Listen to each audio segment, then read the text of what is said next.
এই মুহূর্তে আবারও যে খবরের দিকে নজর রাখবো, সিআইডির কবজায় কুখ্যাত গ্যাংস্টার, বিহারের কুখ্যাত গ্যাংস্টার সুবোধ সিং পাটনার বেউর জেলে বসেই অপরাধমূলক কাজের ছক করত। সে জেলে বসে কাদের সঙ্গে যোগাযোগ রাখত সুবোধের কারসাজি খতিয়ে দেখছে সিআইডি। আজ থেকে সুবোধকে জেরা শুরু সিআইডির স্পেশাল অপারেশন গ্রুপের। বাংলায় একাধিক অপরাধমূলক কার্যকলাপের ছক কষত এই সুবোধ। 2020 সালে মনীষ শুক্লা খুনের ঘটনাতেও জড়িত ছিল এই সুবোধ। একের পর এক তথ্য সামনে এসেছে, একের পর এক অপরাধ সে করেছে এবং তার পাশাপাশি শুধুমাত্র খুনের ঘটনা নয়, একাধিক ডাকাতির ঘটনাতেও জড়িত নাকি এই সুবোধ। তার কোনো প্রভাবশালী যোগ রয়েছে কিনা তাও খতিয়ে দেখছে সিআইডি। আজ থেকেই জেরা শুরু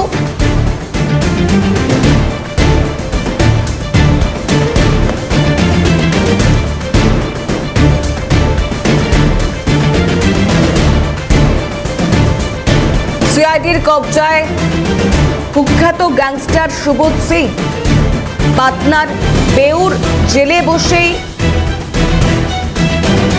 অপরাধের ছক কষতে শুরু করে তারা। বড় কোনো চক্র, প্রভাবশালী যোগ এগুলো রয়েছে কিনা তা ইতিমধ্যেই খতিয়ে দেখা হবে সিআইডির তরফ থেকে। আরো বিস্তারিত জানবার চেষ্টা করব। শুভজিৎ আমাদের প্রতিনিধি সরাসরি আমাদের সঙ্গে রয়েছে। শুভজিৎ, সেক্ষেত্রে কিছুক্ষণ আগেও যে আপডেট তুমি দিচ্ছিলে, আরো একবার জানতে চাইবো যে মূলত ঠিক কোন কোন বিষয়গুলোর উপর নজর রাখছে সিআইডি, কারণ আজ থেকেই জেরা শুরু।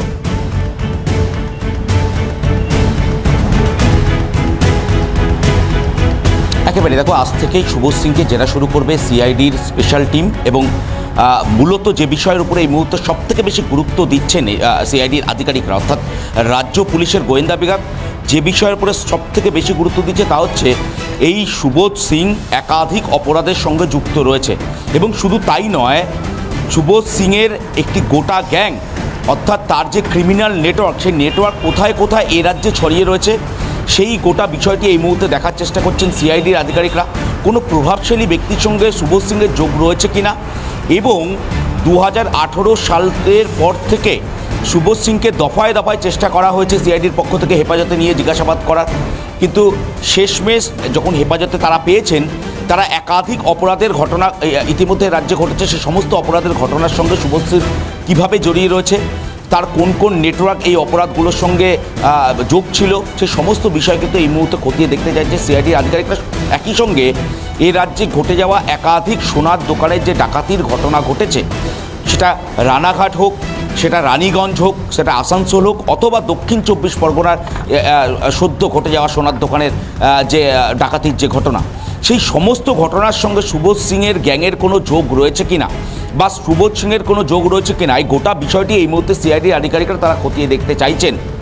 একই সঙ্গে একাধিক খুনের ঘটনা বা শুট আউটের ঘটনার সঙ্গেও সুবোধ সিংয়ের নাম জড়িয়েছিল, সেই সমস্ত ঘটনার সঙ্গে সুবোধ সিং জড়িয়ে রয়েছে কিনা, এই গোটা বিষয়টিও কিন্তু এই মুহূর্তে সিআইডির আধিকারিকরা তারা খতিয়ে দেখতে চাইছেন। আজ থেকেই সিআইডির স্পেশাল টিম তারা সুবোধ সিংকে জিজ্ঞাসাবাদ তারা শুরু করবেন এবং তারা জানতে চাইবেন সুবোধ সিংয়ের কাছ থেকে যে কোন কোন জায়গায় সুবোধ সিংয়ের নেটওয়ার্ক রয়েছে। তার কারণ বিহারের বেউর জেলার একটি জেলে বসে সে কার্যত সেখান থেকে গোটা রাজ্য জুড়ে একাধিক অপরাধমূলক কাজ সংগঠিত করেছে বলে এই মুহূর্তে সিআইডি সূত্র মারফত খবর।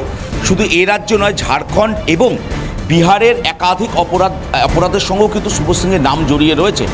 সে কারণে যেরকম এই রাজ্যে ঘটে যাওয়া একাধিক অপরাধ, সেই অপরাধগুলির সঙ্গে কীভাবে সুবোধ সিং তার নেটওয়ার্ক তৈরি করেছিলেন, তার নেটওয়ার্কে কারা কারা কাজ করছেন, এই গোটা অপারেশনগুলির পেছনে সুবোধ সিংয়ের কী ভূমিকা রয়েছে, সেই সমস্ত বিষয় কিন্তু একদিকে যেরকম সিআইডি আধিকারিকরা খতিয়ে দেখবেন।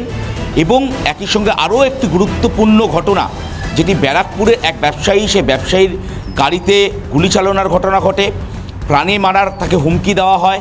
শুধু তাই নয়, সেই ব্যবসায়ীকে একেবারে সংবাদ মাধ্যমের সামনে কার্যত সুবোধ সিং তিনি ফোন করেন এবং সেই ব্যবসায়ীর কাছ থেকে কার্যত অর্থ চাওয়া হয়, তাকে যোগাযোগ করতে বলেন সুবোধ সিং তার সঙ্গে। এই যে ঘটনা, সেই ঘটনার পেছনেও সুবোধ সিংয়ের কী ভূমিকা রয়েছে, সেই সমস্ত বিষয়গুলি কিন্তু এই মুহূর্তে সিআইডি কর্তারা তারা কিন্তু খতিয়ে দেখতে চাইছেন। তিথি, বেশ শুভজিৎ, আপাতত ধন্যবাদ জানাবো। অবশ্যই পরবর্তীতে ঠিক কি আপডেট থাকে সেদিকেও আমাদের নজর থাকবে।